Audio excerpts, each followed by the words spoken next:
Welcome back after the break. گفتگو کا سلسلہ جاری ہے. سابق وفاقی وزیر اطلاعات محمد علی درانی سینئر سیاستدان ہمارے ساتھ موجود ہیں. درانی صاحب، آپ نے کہا کہ میاں صاحب نے یہ اندیا دیا ہے کہ بات چیت ہو جائے اور اس میں اسٹیبلشمنٹ یا ادارے جو ہیں وہ شامل نہ ہوں، سیاستدانوں کے ساتھ مذاکرات ہوں، لیکن پاکستان میں جو ادارے ہیں ان کی اہمیت اور ان کی طاقت سے انکار نہیں کیا جا سکتا. شاید یہی وجہ ہے کہ تحریک انصاف تو یہ کہہ رہی ہے کہ ہم نے تو صرف اس سے مذاکرات کرنے ہیں جس کے پلے کچھ ہو، حکومت کے تو پلے کچھ نہیں ہے. اب معاملہ یہ ہے کہ آپ کو لگتا ہے کہ یہ گنجائش یا یہ ایپیٹائٹ، یہ پیاس، یہ بھوک ہمارے اداروں میں بھی موجود ہے کہ اس کا کوئی مذاکرات سے حل نکالا جائے، یا پھر جو کچھ لوگ کہانی سنا رہے ہیں کہ ستمبر کا مہینہ ستمگر ہوگا پاکستان تحریک انصاف کے لیے، وہی سوچ ابھی تک موجود ہے؟ دیکھیں جی، ستمگر تو اب اور کیا ہوگا. ستمگری تو ہم نے پھانسی تک دے لی مخالفین کو، ہم نے جیلوں تک میں ڈال دیا، ہم نے تشدد بھی کر لیا، سب کچھ کر دیا، اور کیا ستمگری ہوتی ہے؟ بعد میں معافی مانگنی پڑتی ہے ستمگری کے بعد. اس لیے میں یہ سمجھتا ہوں کہ یہ جو ستمبر کا مہینہ ہے، اللہ کرے یہ مہینہ اس حکومت اور اس ملک کے لیے ستمگر ثابت نہ ہو. ہمیں اس ملک کے لیے اور ایون اس حکومت کو اپنی سیاست، دیکھیں سیاسی پارٹیاں اثاثہ ہوتی ہیں، یہ حکومت میں بیٹھی ہوئی جو سیاسی پارٹیاں ہیں یہ اس وقت خود کچھ گروپ بن چکے ہیں. یہ اپنی سیاست کو اپنے ہاتھوں سے دفن کر رہے ہیں، اور ان کے اپنے وزراء جو ہے، بنگالی صاحب نے کیا کہا، معیشت کیا کہہ رہی ہے، پوری دنیا کیا کہہ رہی ہے، چین آپ کو کیا کہہ رہا ہے، IMF آپ کو کیا کہہ رہا ہے. آپ ایک گونگے، بہرے اور اندھے انسان کی طرح آپ کچھ سننے کے لیے تیار نہیں ہے، سوائے اس کے کہ آپ کو اپنا اقتدار نظر آ رہا ہے اس بادشاہ کی راج جو بغیر کپڑوں کے بیٹھا ہوا تھا. اس وقت کی صورتحال میں سمجھتا ہوں کہ سیاسی سینس پریویل کرنی چاہیے، اور وہ سیاسی سینس PTI کا جہاں تک تعلق ہے، میں گارنٹی کر سکتا ہوں کہ یہ فارم 45 پہ ڈسکشن اوپن کریں، PTI ان کے سامنے آ کے بیٹھے. اس میں معاملہ یہی ہے کہ جب ہم حکومت کے لوگوں کے سامنے یہ بات رکھتے ہیں، تحریک انصاف کے بانی چیئرمین عمران خان نے شرائط رکھی ہیں. شرائط میں ایک ہے کہ سیاسی مقدمات ختم کر دیے جائیں، سیاسی قیدیوں کو رہا کر دیا جائے. یہاں تک تو حکومت کہتی ہے کہ بالکل ٹھیک ہے، یہ کر لیں، ہم بات چیت شروع کر لیتے ہیں. جب بات یہ آتی ہے کہ وہ کہتے ہیں کہ فارم 45 کے مطابق 8 فروری کو چوری شدہ مینڈیٹ واپس کر دیا جائے، اس کے جواب میں حکومت کہتی ہے کہ اس کا مطلب یہ ہے کہ وہ اڈیالہ جیل سے باہر اور ہم اڈیالہ جیل کے اندر ہوں گے. یہ اندر ہوں گے مطلب یہ ہے کہ یہ حکومت ہے یا کوئی خوف زدہ ایک چھوٹے چھوٹے جانوروں کا گروہ ہے، کوئی بھاگتے ہوئے مطلب کسی چیزوں کا. بھائی آپ حکومت ہیں، آپ نے کسی کو ہڈیالہ جیل میں ڈال کے کیا بگاڑ لیا؟ 1 سال کے اندر اس کو آپ نے ایک 6 فٹ کے لیڈر سے 12 فٹ کا لیڈر بنا دیا. اگر تمہیں کوئی ڈالے گا تم بھی 12 فٹ کے ہو جاؤ گے. دیکھو جیلیں جو ہوتی ہیں وہ لیڈروں کا قد چھوٹا نہیں کرتی، بڑا کرتی ہیں، اور جیلیں جب ظلم کی بنیاد پہ رکھی جاتی ہیں تو اس سے سیاست بڑھتی ہے. ابھی تک 1 سال 1.5 کا پچھلا اٹھا لیں، حکومت نے اپنے سرکاری خرچے کے اوپر جو ہے اپنی اپوزیشن پارٹی کو جو ہے ایک پورے ملک کے عوام کی دلوں کی دھڑکن PTI کو بنا دی ہے. اور آگے بڑھیں آپ، اس وقت 70% سے 80% تک ایئر ٹائم ٹی وی کا، تمام جو میڈیا کا، وہ جو ہے وہ ایک پارٹی کو مل رہا ہے، اور وہ PTI ہے.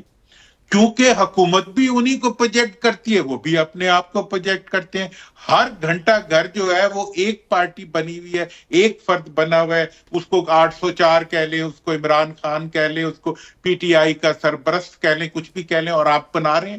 مطلب یہ ہے کہ اگر اس وقت حکومت ہوش کے ناخن لے، دیکھیں پہلی بات یہ 8 فروری کے الیکشن متنازعہ ہی نہیں بلکہ وہ غیر جسے کہتے ہیں قانونی انتخابات تھے، کہ اس سے پہلے جو ڈسٹارشن ہوئی اس کے بعد کوئی انتخاب جو ہے وہ جائز قرار نہیں پا سکتا پوری دنیا کے اندر. نمبر 2، 8 فروری کے الیکشن کے دن جو کچھ ہوا اس کے بعد وہ الیکشن مزید غیر متنازع ہو گئے، اور ان دونوں چیزوں کی موجودگی میں اگر اس مردے کو آپ جتنے دن چاہیں فریزر میں رکھ لیں لیکن یہ زندہ نہیں ہوگا.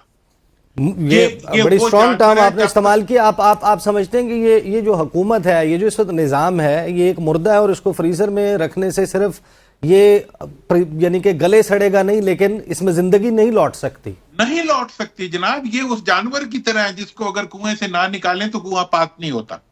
یہ نہیں چل سکتا. دیکھیں اس وقت میں واحد ان سیاستدانوں میں سے ایک ہوں جو کہ آپ کو پتا ہے کہ الیکشن کے پہلے سے ہی صرف اور صرف مفاہمت کے لیے اور الیکشن کے لیے کام ہے, کسی پارٹی کے لیے نہیں کام کر رہا. میں اس وقت پاکستان کے لیے اور پاکستان کے مفاد کے لیے جو ہے بنیادی طور پہ کام کر رہا ہوں, اور اس کا تقاضا یہ ہے کہ ہم فوری طور پر ان حقیقتوں کو تسلیم کر لیں. لیکن لاسٹ ایئر جب آپ نے یہ ایفرٹ سٹارٹ کیا اس وقت کہیں نہ کہیں تاثر یہ تھا کہ شاید آپ کی اس تمام ایفرٹ کے پیچھے رابطہ جو ہے وہ آپ کا کہیں نہ کہیں اس وقت کی اسٹیبلشمنٹ کے ساتھ بھی ہے. لیکن جب سے گزشتہ کچھ عرصے سے اب آپ جو گفتگو کر رہے ہیں, کیا ابھی بھی آپ کو کہیں نہ کہیں کوئی رابطہ, کوئی نوڈ موجود ہے اس قسم کی, یا پھر آپ کا یہ سولو ایفرٹ ہے, بالکل اپنے طور پر یہ سب کچھ کر رہے ہیں؟ جب میں نے پچھلے سال شروع کیا تھا تو آپ طرح کے ہمارے سارے دوستوں نے میرے سے پوچھا کہ دوانی صاحب تاڑے پیچھے کوئی ہے؟ تو میں نے انہیں کہا نہیں, میرے پیچھے تو یار صرف میری اپنی ول اور میرے ملک کا مفاد ہے اور کچھ نہیں ہے. انہوں نے کہا نہیں کچھ تو ہوگا. پھر وہ چیک کر کے آئے تو انہوں نے مجھے آ کے بتایا دوانی صاحب تاڑے پیچھے تو واقعی کوئی نہیں ہے. میں نے کہا یہی تو میں کہہ رہا تھا. بھئی میں اس وقت بھی یہی کہہ رہا تھا, لیکن آج میں یہ کہہ سکتا ہوں کہ اس وقت پوری قوم کی سوچ, پوری عوام, ملک کے ادارے, اور میں نے الیکشن والے دن یہ بات کہی تھی کہ اگر عوام ساتھ نہ ہو تو عدالتیں اور ادارے زیادہ عرصہ تک اس حکومت کی پشت پہ نہیں رہا کرتے جو عوام کے اندر قابل قبول نہ ہو. آج میں وضاحت سے کہہ دینا چاہتا ہوں کہ اس وقت اسٹیبلشمنٹ مکمل طور پر حکومت کے غیر ضروری پشت پناہی سے پیچھے ہٹ کے وہ پاکستان کے مفاد تک اپنے آپ کو محدود کر چکی ہے. آج کی عدالتیں جو ہیں وہ اس وقت عوام کی وجہ سے اور اپنے ضمیر کی وجہ سے ضمیر کے فیصلوں کی طرف بڑھ رہی ہیں. اب حکومت نے پہلے کوشش کی کسی طرح فوج کو اور عوام کو لڑائے, اس میں ناکام رہے. انہوں نے کہا جی ہم تو صرف اور صرف ان لیمٹس میں رہیں گے. اس کے بعد انہوں نے اپنے انہوں نے اب صحافتی قیادت پیدا کی ہے سیاسی, جو کہ بیٹھ کے سیاسی تھیریز پیش کرتے ہیں چینلوں کے اوپر, ان کے ذریعے یہ تاثر بنانے کی کوشش کی کہ جی فوج تو آ رہی ہے اور پی ٹی آئی کو کھا جائے گی. اس میں بھی انہیں ناکامی ہوئی.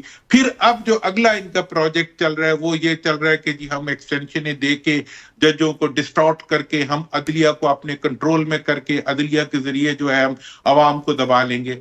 نہیں ہوگا یہ. دیکھیں یہ تاریخ کا پہیہ ہے جو آگے بڑھ چکا ہے, یہ خود اس کے نیچے آ جائیں گے. یہ میں نے بتایا کہ یہ فریزر میں پڑے ہوئے مردے ہیں جو ایک زندگی کو ایکسپیکٹ کر رہے ہیں, نہیں مل سکتی. اب جو ہے راستہ وہ ہے جو میاں, آج بھی میں کہتا ہوں کہ میاں صاحب آپ ان کو کہہ رہے ہیں کہ یہ مردہ خانے میں پڑی ہوئی لاشیں یا فریزر میں پڑے ہوئے مردے ہیں, لیکن وہ جن ججز کے بارے میں آپ بات کر رہے ہیں وہ کہتے ہیں کہ یہ کالی بھیڑیں ہیں. جن ججز کے بارے میں آپ بات کر رہے ہیں اس کے بارے میں مریم نواز صاحبہ کہتی ہیں کہ یہ بے ضمیروں کا ٹولہ ہے, اس کو ہم آہنی ہاتھوں سے نمٹیں گے. ان کو ایکسٹینشن دینے کی تیاری کی جا رہی ہے. دوسری جانب بھی اس حوالے سے ایک پیاس موجود ہے, اس کا اظہار جو ہے وہ رانا ثناء اللہ صاحب نے بتا دیا کہ وہ چاہتے ہیں کہ اگر سب کو ملتی ہے تو مجھے بھی مل جائے. دیکھیں جی میں ان کو بھی یہی کہوں گا, ان کو بھی یہی کہوں گا کہ جسٹس منیر جو ہوتے ہیں نا وہ تاریخ میں زندہ نہیں رہا کرتے. ہاں کارنیلیس ضرور زندہ رہتے ہیں. اس وقت پاکستان کو کسی نئے جسٹس منیر کی یا جسٹس منیروں کی فوج کی ضرورت نہیں ہے. اس وقت اگر ہمیں ضرورت ہے تو ہمیں باکردار کم از کم انصاف پر چلنے والے ججز کی ضرورت ہے, جن کے ماتھے کے اوپر مفاد کا ٹیکا نہ لگا ہو, جن کے سر کے اوپر مفاد کی ٹوپی نہ چڑھی ہو. وہ ان کی اس وقت قوم کو ضرورت ہے. اور اگر وہ دیکھیں میں تو قوم کی بات کر رہا ہوں, میں ملک, دیکھیں ہم کتنے بڑے چیلنجز سے دہشت گردی کے آج پر آزما ہے. ہم کے پی کے میں دیکھ لیں, بلوچستان میں دیکھ لیں, ملک کے پنجاب میں معیشت کا حال دیکھ لیں.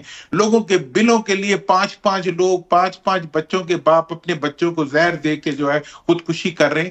آپ کہاں جا رہے ہیں اور آپ کس کھیل کود میں مصروف ہیں؟ آپ کیوں نہیں ملک کا سوچتے, کیوں نہیں عام آدمی کا سوچتے, اور کیوں نہیں آپ ملکی مفاد کے لیے اپنے ذاتی مفاد کی قربانی دے دیں؟ آج بیٹھے میز کے اوپر